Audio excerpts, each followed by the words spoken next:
प्रत्येक घर में सत्संग होना चाहिए। जिस घर में सत्संग नहीं होगा वह घर में किसी भी सदस्य का बुद्धि अच्छा नहीं हो सकता है,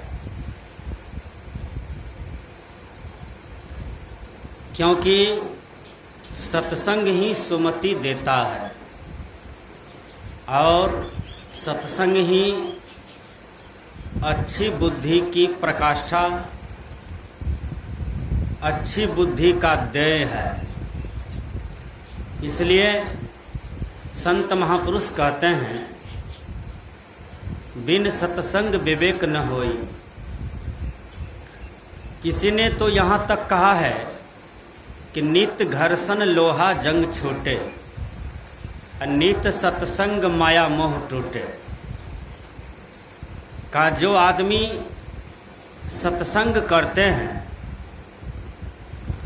यदि नित्य करते हैं, तो उसके अंदर में जो माया मोह है वह धीरे धीरे टूट जाएगा, धीरे धीरे उनसे बिछुड़ जाएगा, धीरे धीरे उनसे भाग जाएंगे।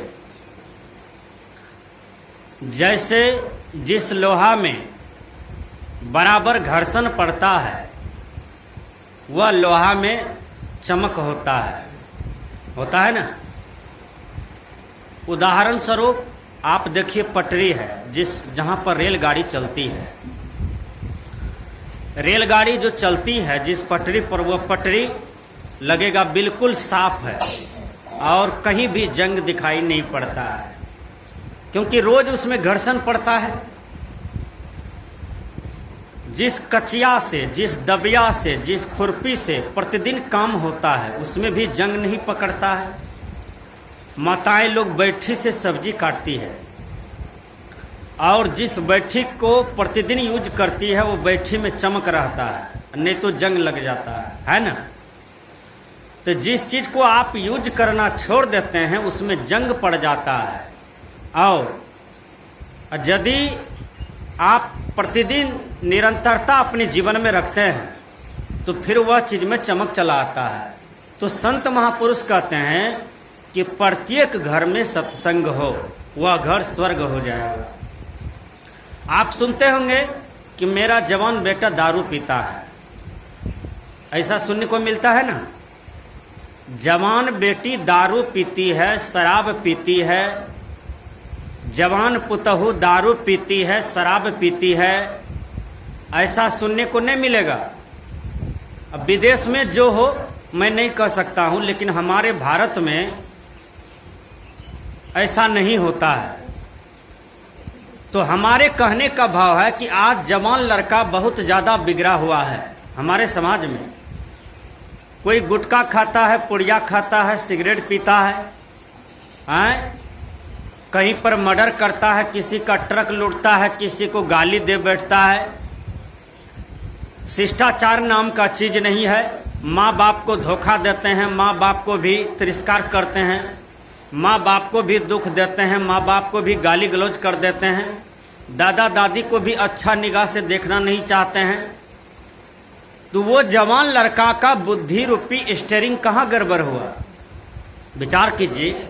आखिर उसकी संगति जरूर गड़बड़ है, इसलिए तो उसकी बुद्धि गड़बड़ाई। आज मैं देखा हूँ कि कहीं नाच ड्रामा होता है, वहाँ पर जवान लड़का लोग क्या करते हैं, भीड़ लगा देते हैं देखने के लिए। वही जवान लड़का को कहा जाए कि तुम सत्संग में बैठो भर रात, वो न बैठेंगे। देखिए सोच कितना खराब है, बुद्धि कितना खराब है, व्यवहार कितना खराब है। नाच ड्रामा में भर रात भर दिन बैठेगा, उसमें चंदा भी देगा, लेकिन सत्संग में नहीं बैठेगा। जहाँ बुद्धि बढ़िया होगा वहाँ नहीं जाएगा, जहाँ बुद्धि खराब होगा वहाँ भीड़ लगाएगा, वहीं जाएगा, उसी को पैसा देगा, उसी को समर्थन करेगा। तो देश किधर जा रहा है, समाज किधर जा रहा है, घर परिवार किधर जा रहा है।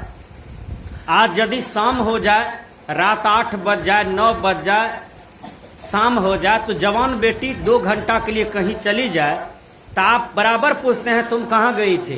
हर बात पूछने लगते हैं, बेटी पर आंख दिखाने लगते हैं। लेकिन वही जवान बेटा 12 बजे रात में आता है, आप एक बार भी नहीं पूछते हैं कि तुम इतना रात तक कहाँ था, क्या कर रहा था, क्या सब करके आया। विचार कीजिए। वह बेटा से आप सुख की कामना करते हैं कि हमको बेटा जीवन भर सुख दे, बुढ़ापे तक सुख दे। कभी सुख मिलेगा? कभी नहीं मिलेगा, क्योंकि आपने शासन केवल अपनी बेटी पर किया है, जवान बेटा पर नहीं किया। वो बेटा आपका बिगड़ रहा है, गांजा पीता है, धतूर पीता है, भांग पीता है, दारू शराब पीता है, अंडा गंडा खाता है, गलत गलत लड़का के साथ में जाता है, वो पढ़ता लिखता भी नहीं है, उसका संस्कार कैसे बनेगा? वही माँ बाप को दुख देते हैं, वही अपने घर परिवार को नरक में ले जाते हैं। इसलिए गुरुवर कबीर कहते हैं, स्वर्ग से सुंदर है अपना घर द्वार। यदि हम अपने घर द्वार को स्वर्ग बनाना चाहते हैं तो हर आदमी को सत्संग मार्ग में उतरना होगा।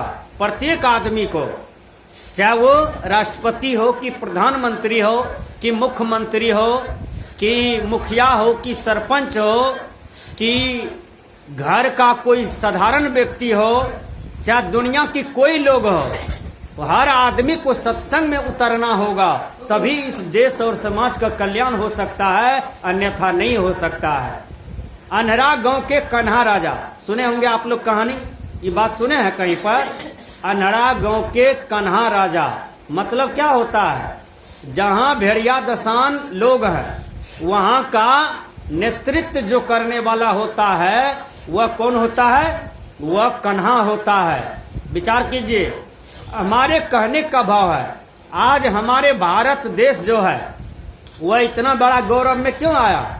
क्योंकि हमारे देश में प्रधानमंत्री नरेंद्र मोदी जी हैं वर्तमान इस समय में, और नरेंद्र मोदी घूम घूम करके समुच्चा विश्व भ्रमण कर कर करके और समुच्चा देश की प्रधानमंत्री को, राष्ट्रपति को, दिल को जीत लिया। आज हमारे देश जितना नरेंद्र मोदी के पहले मतलब गलत निगाह से, छोटे निगाह से देखा जाता था, आज वही नरेंद्र मोदी समुच्चा विश्व में भ्रमण कर करके समुच्चा देश को आज गौरवान्वित किया और इस देश का माथा ऊपर किया। तो कहने का भाव है कि राजा अच्छा होता है तो प्रजा भी अच्छा होता है, लेकिन नेतृत्व करने वाला चरित्रवान हो, विद्वान हो, ज्ञानवान हो, तब वह देश और समाज का कल्याण होता है। मैंने कहा स्वर्ग से सुंदर है अपना घर द्वार। आदमी स्वर्ग कहाँ खोजेंगे? विचार कीजिए, और स्वर्ग मिलेगा कहाँ? स्वर्ग कोई ऐसा वस्तु है जहाँ मिलेगा इस पृथ्वी पर?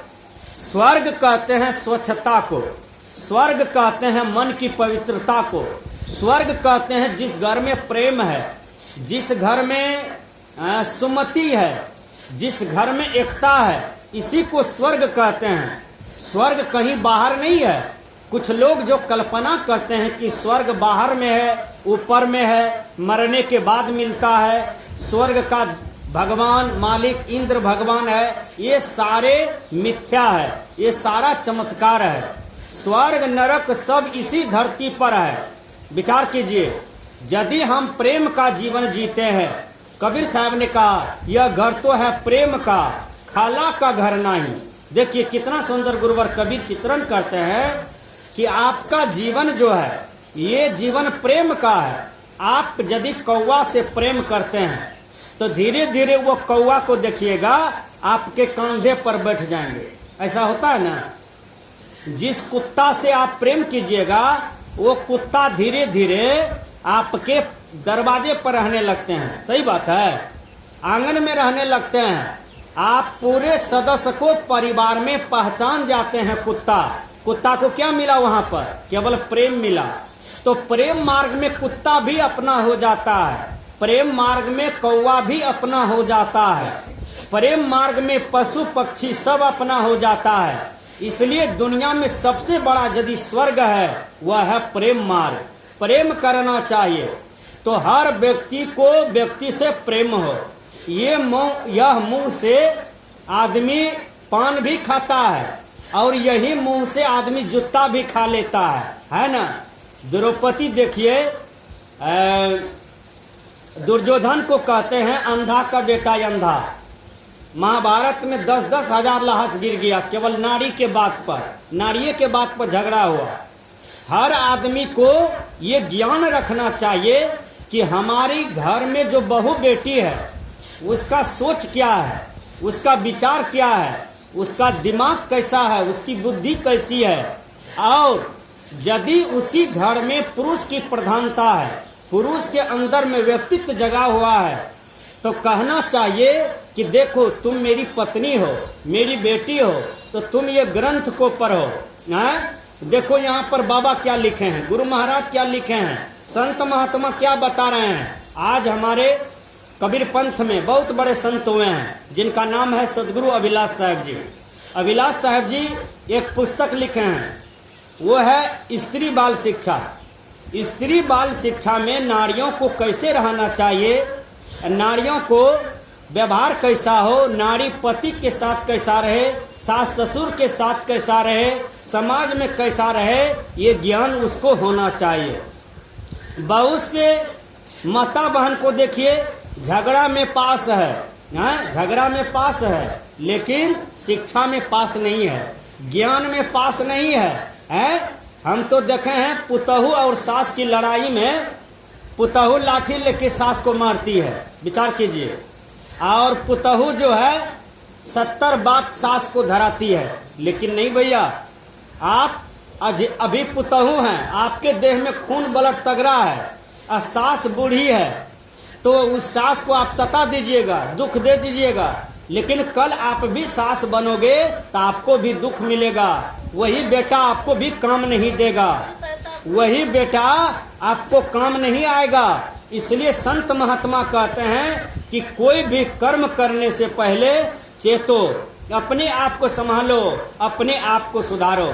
मैंने कहा कि स्वर्ग से सुंदर हाय अपना घर द्वार, तो सब स्वर्ग से भी सुंदर अपना ही घर द्वार होता है। लेकिन उस घर द्वार में हर आदमी की बुद्धि अच्छा हो, हर आदमी का विवेक अच्छा हो, हर आदमी का आचरण अच्छा हो, तो वह कहाँ मिलेगा? वो सत्संग में मिलेगा। जैसे साबुन लगने पर मल छूट जाता है, साबुन पानी लगने पर शरीर का मल निकल जाता है, कपड़ा का मल निकल जाता है। उसी प्रकार संत महात्मा कहते हैं कि सत्संग से प्रेम करने से आपके अंदर में जो मल बैठा है वो भी निकल जाता है। इसलिए सत्संग करना चाहिए, सत्संग सुनना चाहिए, सत्संग में जाना चाहिए और सत्संग से प्रेम करना चाहिए।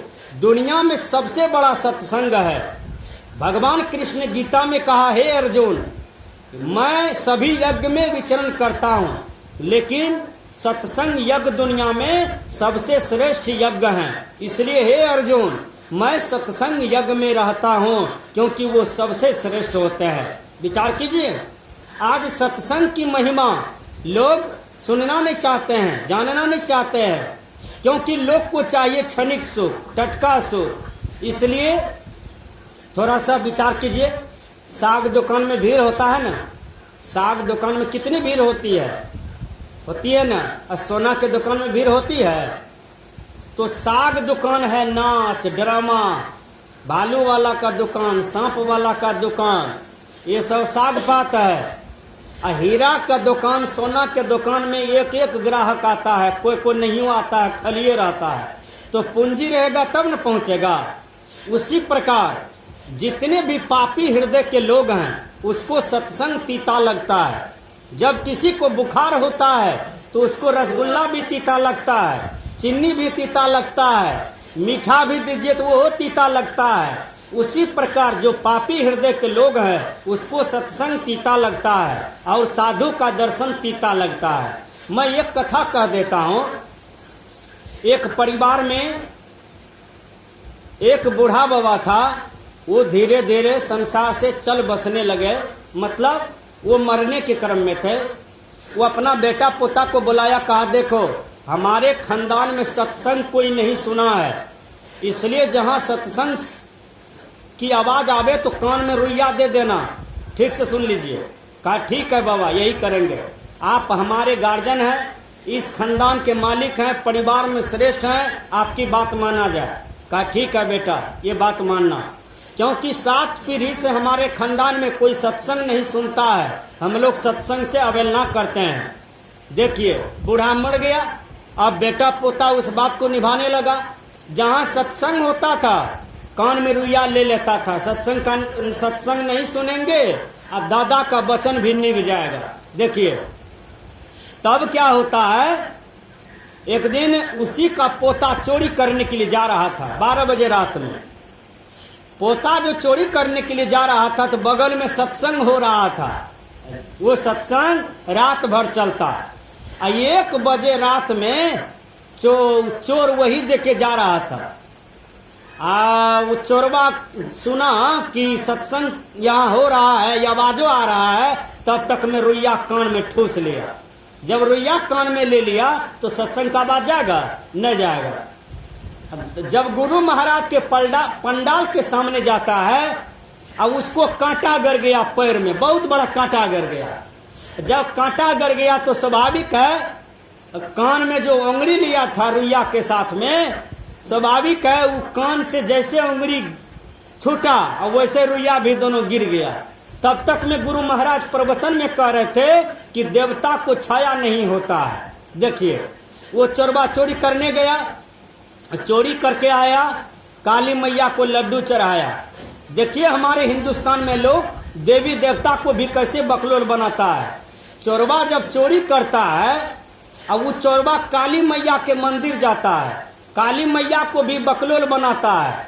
ये दुनिया के लोग काली मैया को जाके लड्डू चढ़ाता है और कहता है कि हे काली मैया, आज चोरी में हम सफल भै गलिए, खुशी भै के तोरा लड्डू चढ़ावे छियै। काली मैया इतना बकलेल है कि चोरबा को पास करा देगा और जो इंसान आदमी है उसको फेल कर देगा। बोलिए ऐसा कर सकता है? काली मैया तो राक्षस का वध किया था। इतिहास उल्टा के देखिए, काली मैया तो असुर को, समाज के गंदे लोगों को वध किया था। विचार कीजिए, तब आज काली की पूजा होती है। वो चोरबा गया, लड्डू चढ़ाने गया, संजोग से काली मैया को लड्डू चढ़ा दिया। अब उसके बाद राजा का जो रानी थी, वो रानी कहती है कि हमारा इतना संपत्ति चोरी हो गया है, हम संपत्ति का पता लगा लेंगे। रानी क्या किया, काली मैया का रूप धारण करके और चली जाती है, वही मंदिर में काली मैया बन करके खड़ी हो गई, साक्षात काली मैया। चोरबा दूसरा दिन भी आया और काली मैया को लड्डू चढ़ाया। काली मैया कहते हैं बोलो तुम लोग कितने दिन से चोरी किए हो?